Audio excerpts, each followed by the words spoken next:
ঝিনাইদহ জেলায় যে বিকাশ প্রতারণা চলতেই আছে, থামছে না। দেখছেন যে কিভাবে 17 লাখ টাকা দেওয়ার নাম করে একজন সহজ সরল গৃহবধূ তাকে নিষেধ করা হয়েছে, কেউ যেন না জানে, প্রতারণা করা হয়েছে।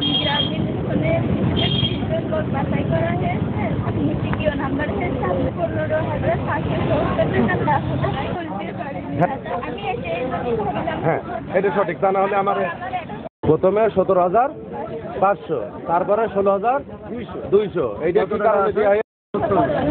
17,75,000।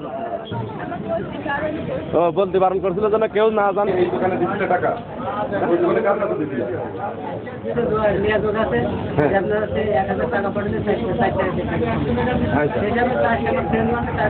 তার মানে ব্যবসায়িক বিকাশ আপনার নাম্বার নাই এখানে, তাই না?